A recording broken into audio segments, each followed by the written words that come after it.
Fresh clashes erupted on the Armenia-Azerbaijan border recently, threatening to push the countries back to war 26 years after a ceasefire was reached.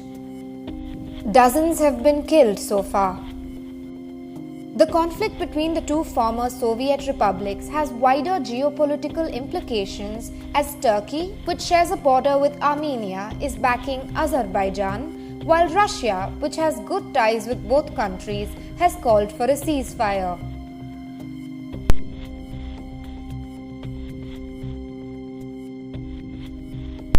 Nagorno-Karabakh, home for around 150,000 people, is at the center of the conflict. It is located within Azerbaijan but is mostly populated by those of Armenian ethnicity. The conflict can be traced back to the pre-Soviet era. Once Azerbaijan and Armenia became Soviet republics in 1921, Moscow gave Nagorno-Karabakh to Azerbaijan but offered autonomy to the contested region. In 1988, the National Assembly voted to dissolve the region's autonomous status and join Armenia. But Baku, the capital of Azerbaijan, suppressed such calls, which led to a military conflict. When Armenia and Azerbaijan became independent countries after the collapse of the Soviet Union in 1991, the clashes led to an open war in which tens of thousands of people were killed.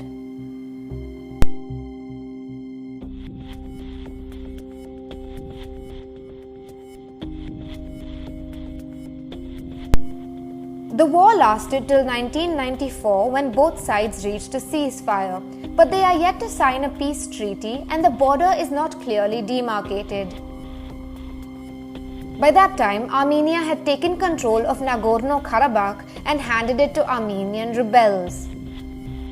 The rebels have declared independence but have not won recognition from any country.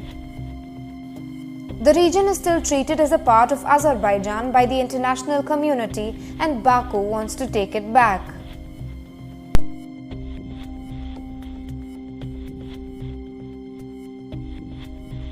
Despite the ceasefire, there were occasional flare-ups on the border. After September's violence, Azerbaijan and Armenia blamed each other. Baku said it was forced to respond after Armenian attacks killed and wounded Azeris. Armenia, on the other side, blamed Azerbaijan for launching a large-scale attack targeting peaceful settlements.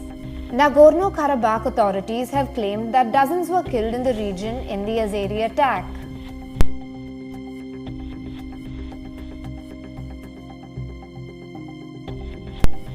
The energy-rich Azerbaijan has built several gas and oil pipelines across the Caucasus to Turkey and Europe.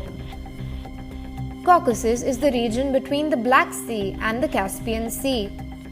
This includes the Baku-Tbilisi-Ceyhan oil pipeline, the Western Route Export oil pipeline, the Trans-Anatolian gas pipeline, and the South Caucasus gas pipeline. Some of these pipelines pass close to the conflict zone. In an open war between the two countries, the pipelines could be targeted, which would impact energy supplies.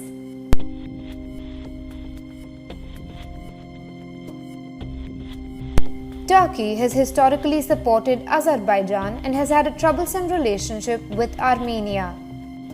The Azeris and Turks share strong cultural and historical links. In July, after Armenia-Azerbaijan border clashes, Turkey held a joint military exercise with Azerbaijan.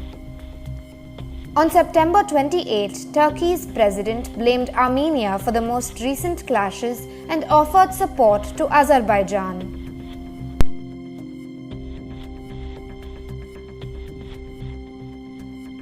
Russia enjoys good ties with both Azerbaijan and Armenia and supplies weapons to both. But Armenia is more dependent on Russia than the energy-rich and ambitious Azerbaijan. Russia also has a military base in Armenia. But Moscow, at least publicly, is trying to strike a balance between the two. Like in the 1990s, Russia's best interest would be in mediating a ceasefire between the warring sides.